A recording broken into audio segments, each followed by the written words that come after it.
नमस्कार बच्चों, कक्षा 8 के सभी विद्यार्थियों को मेरा नमस्कार। बच्चों, इससे पहले मैंने 2 अध्याय आपके हिंदी व्याकरण के पढ़ा दिए हैं। आज मैं तीसरा अध्याय वचन आपको पढ़ाने जा रही हूँ। वचन किसे कहते हैं? वचन शब्द का प्रयोग किसी के द्वारा कहे गए कथन अथवा दिए गए आश्वासन के अर्थ में किया जाता है, किंतु व्याकरण में वचन का अर्थ है संख्या से किया जाना। वह शब्द जिसके द्वारा किसी विकारी शब्द की संख्या का बोध होता है उसे वचन कहते हैं।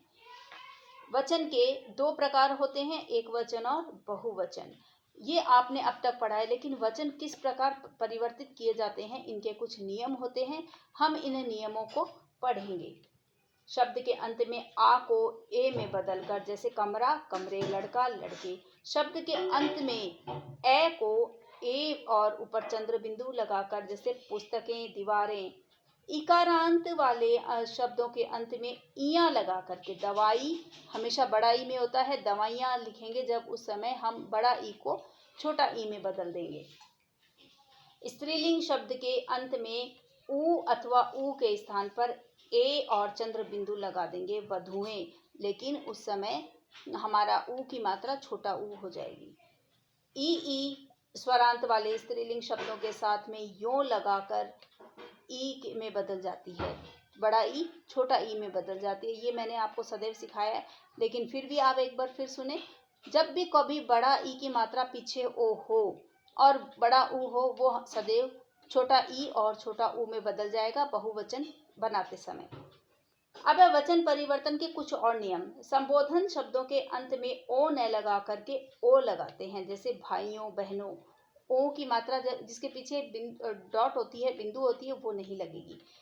पारिवारिक संबंधों के वाचक अकारांत देशज शब्दों के बहुवचन में प्राय कोई चिन्ह न लगाकर यथावत रखे जाते हैं, जैसे चाचा, मादा, चाचा, बाबा।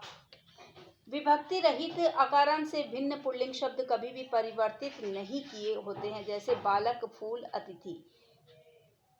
विदेशी शब्दों के हिंदी में बहुवचन हिंदी भाषा के व्याकरण के अनुसार ही बनाए जाने चाहिए, जैसे स्कूल से स्कूलों नहीं होता है।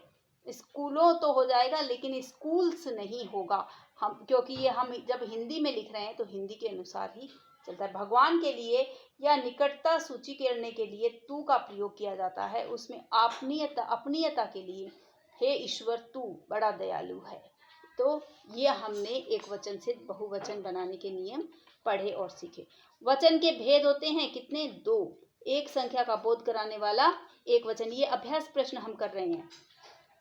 तीसरा है सदैव बहुवचन में प्रयुक्त होने वाला शब्द आंसू, सदैव एक वचन में प्रयुक्त होने वाले शब्द सोना। जल शब्द एक वचन है। जल भर लाओ, जलों को भर लाओ, ऐसा नहीं होता है।